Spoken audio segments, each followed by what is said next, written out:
अपने मोबाइल पर red button को क्लिक करके मुझे सब्सक्राइब कीजिए और बेल आइकन को प्रेस करना बिल्कुल मत भूलिए मेरे आने वाले लेटेस्ट वीडियो को सबसे पहले देखने के लिए। हेलो फ्रेंड्स, मैं हूं अन्ना। मेरे किचन में आपका बहुत बहुत स्वागत है। आज मैं आपके लिए लेकर आई हूं फ्लैक्स सीड्स के लड्डू, यानी तीसी अलसी जिसे कहा जाता है। बहुत से लोग अलसी कहते हैं, बहुत से लोग तीसी कहते हैं। बहुत ही फायदेमंद होती है। आप जान सकते हैं कि एक अलसी के बीज में चाहे तीसी में इतनी ज्यादा इसमें कैल्शियम वगैरह है कि हाई ब्लड प्रेशर वाले लोग के लिए कैल्शियम कमी बहुत से रोगों को ये दूर करती है। और ठंड के मौसम में ये बहुत फायदेमंद होती है इसे खाना। ऐसे तो कभी भी आप खा सकते हैं, बच्चों को दे सकते हैं, बहुत फायदेमंद होती है। तो ठंड के मौसम में इसके लड्डू किस तरह से बनाए जाते हैं चलिए मैं बताती हूँ आपको। बहुत इजीली बना सकते हैं। चलिए किचन में बताते हैं बनती कैसे ही है।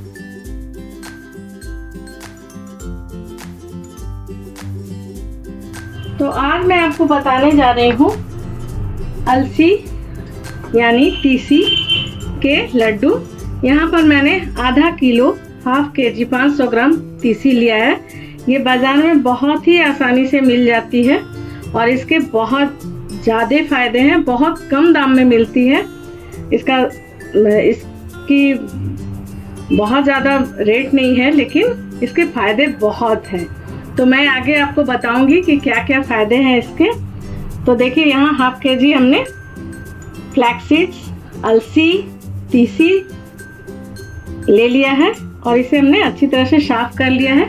यहाँ एक कढ़ाई हमने रखी है, इसमें हम इसे डालेंगे और डालकर हमें इसे रोस्ट करना है। तो गैस का फ्लेम हमें बहुत ज़्यादा हाई लो नहीं रखना है, मीडियम टू लो रखना है। तो गैस का फ्लेम हमने लो टू मीडियम रखा है। लो टू मीडियम में ही हमें इसे इस तरह से चलाते हुए इसे हल्का भूनना है। तो इसके दाने बिल्कुल फूल जाएंगे और ये क्रिस्पी हो जाएगी। तो यहाँ पर हमने कच्ची अलसी को लिया है। भुनी हुई अलसी भी बाजार में मिलती है, यहाँ हमने कच्ची अलसी को लिया है। और अलसी के मैं बहुत सारी चीज़ इस्तेमाल करती हूँ किचन में। एक अलसी का हमने पीठा डाल रखा है अपने चैनल पर। और आज मैं आपको लड्डू बता रही हूँ जो कि बहुत ही फायदेमंद है। बहुत तरह से बहुत सारे गुण होते हैं इस अलसी में।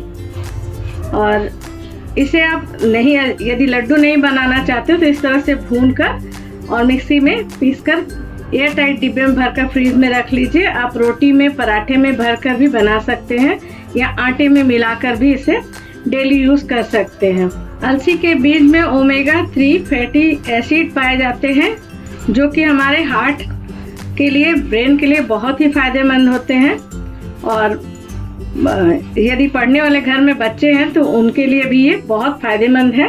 ओमेगा 3 फैटी एसिड हमारे बालों के लिए और स्किन के लिए भी बहुत अच्छी होती है। ऐसे तो अलसी के बहुत सारे फायदे हैं, लेकिन कुछ फायदे मैं आपको बता दे रही हूँ यहाँ पर।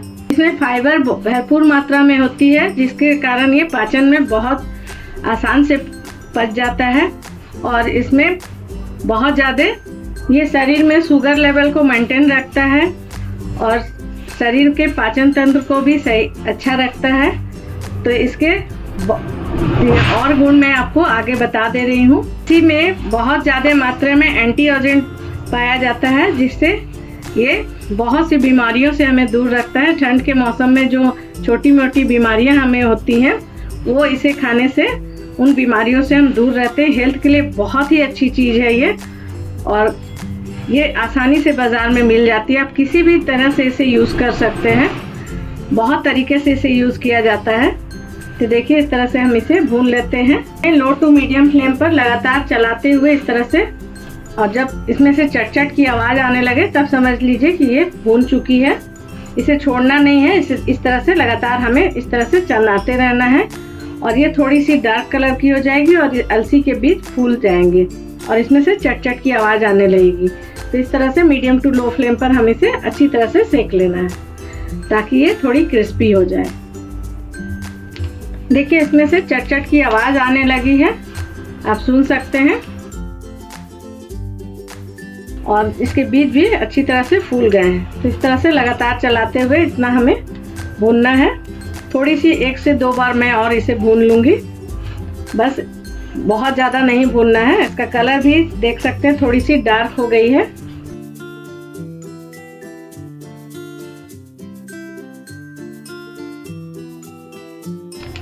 देखिए इसमें से कितनी अच्छी चटचट की आवाज़ आने लगी है। अब अलसी हमारी अच्छी तरह से भून गई है। देखिए इस तरह से इसके बीज फूल गए हैं और थोड़ी डार्क कलर की हो गई है। तो अब हम इसे एक बर्तन में निकाल लेंगे।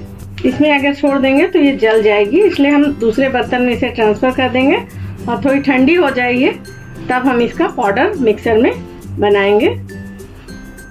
आप इसे पंखे के हवा में रख दीजिए ताकि ये जल्दी ठंडी हो जाए और तब तक हम बाकी के चीज़ों को जो भी हम इस लड्डू में ऐड करेंगे उसे हम रेडी कर लेते हैं। तो देखिए हमने एक प्लेट में ट्रांसफ़र कर लिया है। इसे हम ठंडी होने के लिए रख देते हैं। इसका कलर देख सकते हैं थोड़ा डार्क आ गया है और इसके बीज किस तरह से फूल गया, मैं आपको नज़दीक से दिखा रही हूँ। जब तक टीसी हमारी ठंडी हो रही है, यहाँ पर कढ़ाई में हम 1 चम्मच घी डालेंगे। बड़े चम्मच से आप 1 चम्मच डालिएगा। और ये मेरी होममेड घी है। घी को हमने घर में खुद बनाया है। इसकी रेसिपी आपको देखनी है किस तरह से घर में आप अपने घर में शुद्ध घी बना सकते हैं, तो आप कमेंट करके बताइएगा, मैं आपके लिए जल्दी लेकर आऊँगी इसकी रेसिपी। पहले भी मैंने डाल रखी है और घी गर्म हो गई है। कढ़ाई हमारी गर्म थी। यहाँ पर हमने लिया है आधा कप बादाम। इसे भूनेंगे। आप ऐसे भी बादाम वगैरह को रोस्ट कर सकते हैं, लेकिन घी में भूनने से क्या होगा ना कि लड्डू की सेल्फ लाइफ थोड़ी बढ़ जाएगी और बादाम घी को एब्जॉर्ब बिल्कुल नहीं करती, क्योंकि बादाम में खुद का एक अपना तेल होता है। तो इस तरह से लो टू मीडियम फ्लेम पर हम इसे भूनेंगे। ये भी जब भून जाएगी तो ये फूल जाएगी। देखिए बादाम हमारी सीख गई है और इससे ज़्यादा नहीं भूनना है, फूल भी गई है। इसे हम एक बाउल में निकाल लेंगे और इसी घी देखिए बिल्कुल भी एब्जॉर्ब नहीं किए बादाम। इसमें हम डाल देंगे आधा कप काजू। काजू में भी अपनी ऑयल होती है, तो काजू भी घी को एब्जॉर्ब नहीं करती है, तो और घी हमें इसमें ऐड नहीं करना है। जितना घी हमने डाला है बस उतने में ही हल्का सा इसे फ्राई कर लेना, जिसकी इसकी नमी थोड़ी जो भी हो निकल जाए। और गैस का फ्लेम हम लो टू मीडियम ही रखेंगे, बिल्कुल भी हाई नहीं करना है। तो देखिए ये भी फ्राई हो गई है, हल्का सा इसका कलर चेंज हो गया है। इसे भी हम निकाल लेते हैं। जो बॉल में हमने बादाम को निकाला था उसी बॉल में निकाल लेंगे काजू को भी। अब देख सकते हैं घी अभी भी है इसमें। तो यहाँ पर मैं डाल रही हूँ ये अखरोट। अखरोट हमारे ब्रेन के लिए बहुत ही अच्छी होती है, हार्ट के लिए बहुत अच्छी होती है और पढ़ने वाले जो बच्चे हैं उनके लिए बहुत फ़ायदेमंद होती है। हल्का हल्का सारी चीज़ों को हम फ्राई करेंगे। आधा कप हमने अखरोट लिया है, आधा कप काजू, आधा कप बादाम।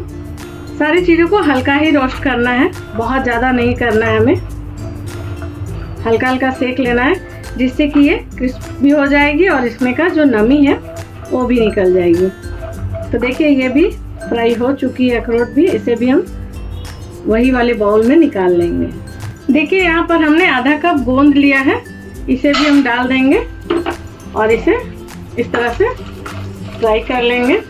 देखिए ये फूटने लगी है, गोंद जो है फूटने लगी है।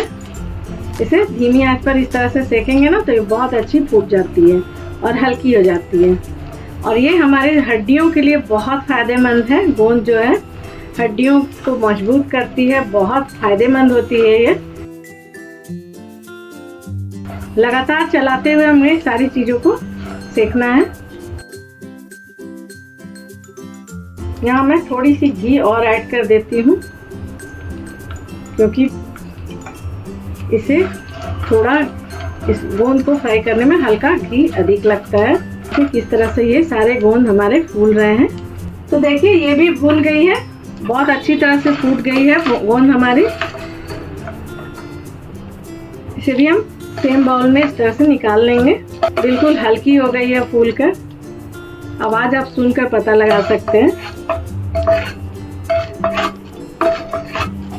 गोंद में थोड़ी सी घी अधिक लगती है, तो और जो बची हुई घी है बाकी चीज़ों को फ्राई करेंगे। थोड़ी सी ½ टीस्पून से भी कम थोड़ी सी घी मैं और ऐड कर रही हूँ यहाँ पर। और इसमें मैं डाल रही हूँ आधा कप किशमिश। इसे भी हम लगातार चलाते हुए मीडियम टू लो फ्लेम पर भून लेंगे। जब ये भून जाएगी ना तो ये भी फूल जाएगी किशमिश भी। किशमिश को हम अलग बर्तन में निकाल लेंगे, उसमें इसी बर्तन में नहीं निकालेंगे क्योंकि किशमिश को हमें ग्राइंड नहीं करना है।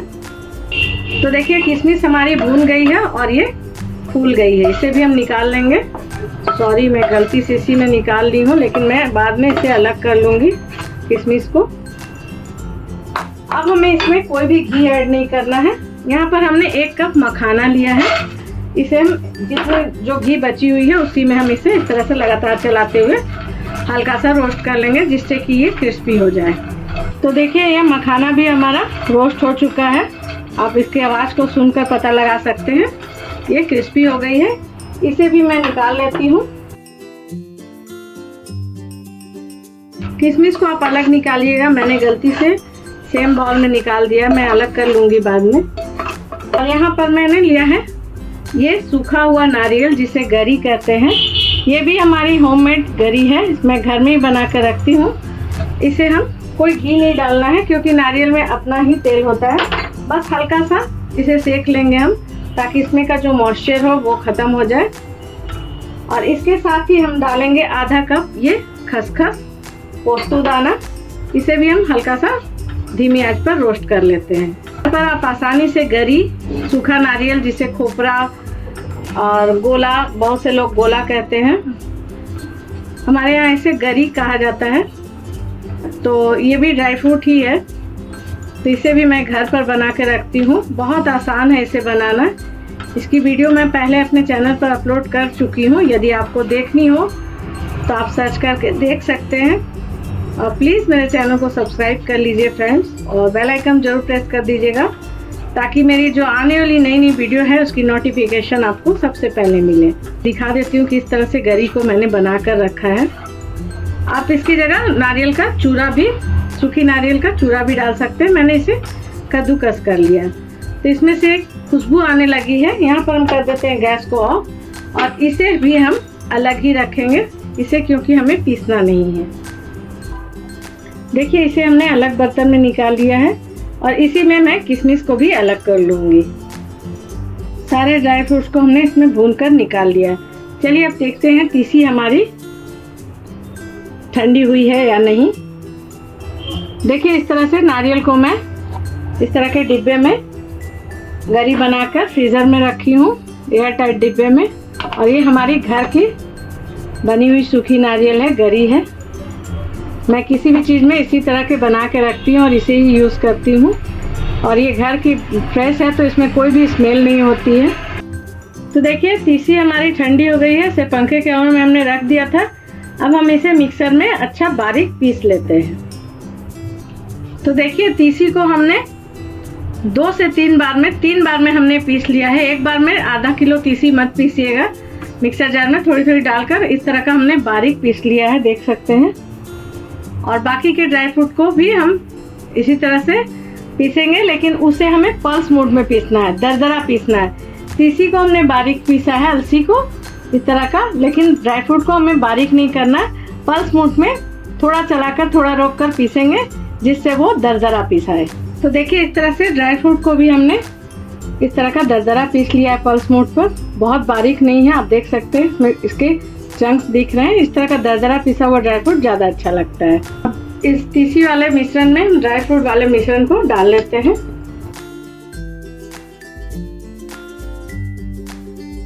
देखिए इस तरह से ड्राई फ्रूट किस तरह के दरदरा हमने पीस कर रेडी किए, मैं आपको नज़दीक से दिखा रही हूँ। अब हम इसे मिक्स कर लेंगे इसमें, और इसी में मैं इसे डाल दूंगी ये जो नारियल और किशमिश है, इसे हमें इसी तरह से, नारियल, किशमिश और पोस्तु दाना है, इसे हमें पीसना नहीं है, इसे हम ऐसे ही ऐड करेंगे। और चलिए हम इसे अच्छी तरह से पहले मिक्स कर लेते हैं सारी चीज़ों को। देखिए अब सारी चीज़ों को हम इस तरह से, ड्राई फ्रूट और तीसी जो भी हमने पीसा है, इसे इस तरह से अच्छी तरह से सारी चीज़ों को मिक्स कर लेते हैं। आधा किलो अलसी में बहुत सारे लड्डू बनकर हमारे तैयार हो जाएंगे, और इसमें हमने ड्राई फ्रूट भी डाली है। इस तरह से सारी चीज़ों को पहले अच्छी तरह से मिक्स कर लेंगे। ये लड्डू घर पर आप बनाएंगे ना तो बहुत जल्दी बनकर रेडी हो जाती है, इसे बनाने में वक्त नहीं लगता है। लेकिन मैं तो वीडियो में आपको एक एक चीज़ बताती हूँ, बारीकी से बताती हूँ, इसलिए मुझे थोड़ा टाइम लग जाता है। आप घर पर बनाएंगे तो बहुत इजीली बन जाएगी, ज़्यादा मेहनत नहीं है इसे बनाने में, लेकिन फ़ायदेमंद बहुत है और सभी लोग इस लड्डू को खा सकते हैं। कि इसे हमने अच्छी तरह से सारी चीज़ों को मिक्स कर लिया है और मिक्स करके बीच में इस तरह से हमें गड्ढा बना लेना है। और चलिए चलते हैं हम आगे के प्रोसेस में। गैस ऑन करके हमने कढ़ाई में आधा कप घी डाल दिया। आप देख सकते हैं ये घी में ही लड्डू बहुत अच्छी बनती है, आप इसे अधिक भी डाल सकते हैं। और घी में इसमें पानी का यूज़ बिल्कुल भी नहीं होता है। घी में बनने के कारण इसकी सेल्फ लाइफ बढ़ जाती है। आप 1 साल तक भी इस लड्डू को रख कर खा सकते हैं बाहर। तो देखिए इस तरह से घी हमारा पिघल गया है। यहाँ पर हमने 400 ग्राम गुड़ को इस तरह से चाकू से कट करके ले लिया है और ये घी पिघल गई है, इसमें हम गुड़ को डाल देंगे। और गैस का फ्लेम हम लो कर लेते हैं। बहुत ज़्यादा हाई फ्लेम पर हमें नहीं पिघलाना है, नहीं तो गुड़ जल जाएगी और इसका टेस्ट कड़वा आ जाएगा। इस तरह से घी में गुड़ को पिघलाने से बहुत ही अच्छी लड्डू बनकर रेडी होगी। तो इस तरह से देखिए लो टू मीडियम फ्लेम पर हम इसे इसी तरह से लगातार दबाते हुए गला लेंगे। और इसका कोई भी हमें ना चाशनी बनानी है ना पाक बनाना है, बस गुड़ थोड़ा मेल्ट हो जाए उतना ही हमें इसे गरम करना है। गुड़ की क्वांटिटी थोड़ी बढ़ा भी सकते हैं, कम भी कर सकते हैं। यदि आप मीठा कम खाते हैं तो थोड़ा कम कर लीजिएगा। वैसे 400 ग्राम गुड़ इतने लड्डू के लिए, इतने अलसी के लिए, तीसी के लिए अच्छी है, सही है। इससे अच्छा मीठा होगा। इस तरह से प्रेस करते हुए हमें लो टू मीडियम फ्लेम पर लगातार इस तरह से चलाते हुए हमें गलाना, इसे छोड़ना नहीं है। देखिए ये गुड़ हमारे अच्छी तरह से पिघल गया है। इसका पाक हमें नहीं बनाना है, ना ही इसे बहुत ज़्यादा पकाना है। यदि पाक बन जाएगी, गुड़ पक जाएगी अधिक, तो लड्डू हमारे हार्ड हो जाएंगे। तो इसे हम यहाँ पर गैस को बंद कर देते हैं। और यहाँ पर हमने अलसी वाले मिश्रण को लिया है और बीच में इस तरह से गड्ढा बना लिया है। अब हम इस मिश्रण को, गुड़ को इसमें डालेंगे। इस परात में पानी का यूज़ हमें इस लड्डू में नहीं करना है। पानी का यूज़ करेंगे तो ये लड्डू बहुत जल्दी ख़राब हो जाएगी। वैसे आप महीने 2 महीने तक भी आराम से इसे खा सकते हैं। और सारे ड्राई फ्रूट को हमने घी में भून कर लिया है, इससे इसकी सेल्फ लाइफ वैसे भी बहुत अधिक हो गई है। तो अच्छी तरह से इसे हम निकाल लेते हैं। ये बहुत गर्म है तो इसे हाथों से नहीं छूना है हमें, इस तरह से स्पून से ही इसे इस तरह से पहले मिक्स करते हैं। और जब थोड़ी ठंडी हो जाएगी, हाथों को टच करने लायक, तब हम इसे बनाएंगे। तो इस तरह से स्पून से हमें इसे मिक्स करना है। देखिए थोड़ी सी ठंडी हो गई है तो इसे हाथों से इस तरह से हम मिक्स कर लेंगे। अभी पूरी ठंडी नहीं हुई है, हल्की ठंडी हो गई है, तो हाथों से इस तरह से हम अच्छी तरह से इसे मिक्स कर लेंगे। इसे लड्डू बांध कर देखेंगे, यदि बन जा रही है अच्छी तरह से लड्डू तो ठीक है, और नहीं तो थोड़ी सी घी आप इसमें ऐड कर सकते हैं। अभी भी काफ़ी गर्म है। और आप देख सकते हैं इसमें जो ड्राई फ्रूट हमने डाला है वाइट उसके चंक्स कितने अच्छे दिख रहे हैं, नारियल, ड्राई फ्रूट और किशमिश वगैरह। तो हम लड्डू को बांध कर देखते हैं, यदि बन जाती है तो ठीक है, और नहीं तो हम इसमें 1-2 चम्मच घी और ऐड कर लेंगे। पहले अच्छी तरह से हमें गुड़ के साथ इसे मिक्स कर लेना है। देखिए इस मिश्रण को हम लेके आप अपने हिसाब से बड़ा छोटा जैसा भी बना सकते हैं। लड्डू को इस तरह से प्रेस करते हुए हम बनाएंगे। मैं मीडियम साइज का लड्डू बना रही हूँ, ना बड़ा ना छोटा। और लास्ट में लड्डू को इस तरह से कर लीजिए ताकि इसमें एक शाइनिंग आ जाए। देखिए ये लड्डू हमारे बन रहे हैं। यदि ना बन रहे तो आप उसमें घी डाल सकते हैं। इस तरह से एक प्लेट में हम लड्डू को रखते जाएंगे। इसी तरह से हम सारे लड्डू को बनाकर तैयार कर लेते। थोड़ी ये लड्डू ठंडी हो जाए उसके बाद आप एयर टाइट डिब्बे में भर कर रख लीजिए और 2 महीने तक इसे खाते रहिए। इसे फ्रीज में रखने की बिल्कुल भी ज़रूरत नहीं है, आप इसे बाहर रख कर ही खा सकते हैं। 2 महीने तक ये बिल्कुल भी ख़राब नहीं होगी, क्योंकि इसमें हमने पानी का इस्तेमाल थोड़ा भी नहीं किया है, घी में बनाया है और सारी चीज़ों को हमने घी में ही भुना है। तो देखिए ये हमारे अलसी के लड्डू बनकर तैयार हो गए हैं। बहुत जल्दी बन जाते हैं, बहुत फ़ायदेमंद है। तो एक बार तो फ्रेंड्स ट्राई करना बनता है, ठंड के मौसम में और भी ज़्यादा फायदेमंद होते हैं। इसे बनाइए, ट्राई कीजिए, अपनी फीडबैक मुझे कमेंट सेक्शन में जाकर जरूर दीजिएगा कि आपको मेरी रेसिपी कैसी लगी और आपने इसे ट्राई किया तो कैसी बनी। इसे बनाइए, ट्राई कीजिए। मेरी वीडियो को देखने के लिए थैंक यू। उम्मीद करती हूँ आपको मेरी एतीसी के लड्डू की रेसिपी जरूर पसंद आएगी। रेसिपी पसंद आती तो प्लीज़ वीडियो के नीचे लाइक का बटन क्लिक कर दीजिए। अभी तक आपने मेरे चैनल को सब्सक्राइब नहीं किया तो प्लीज़ सब्सक्राइब कर लीजिए। छोटी सी बेल आइकन भी उसे जरूर से प्रेस कर दीजिए ताकि मेरे आने वाली नई वीडियो की नोटिफिकेशन आपको सबसे पहले मिले। कमेंट सेक्शन में लिख कर जरूर बता दीजिएगा कि आपको मेरी रेसिपी कैसी लगी और आप कहाँ से देख रहे हैं। मुझे ज़्यादा फॉलो करने के लिए आप इंस्टाग्राम और फेसबुक पर जाकर फॉलो कर सकते हैं। फ्रेंड्स और फैमिली के साथ शेयर कर लीजिएगा, बस इतना ही कर दीजिएगा। और ये लड्डू जरूर बनाइएगा, ट्राई कीजिए, कमेंट करके बताइए। चलिए चलते मिलते हैं अपनी नेक्स्ट वीडियो, तब तक के लिए बाय।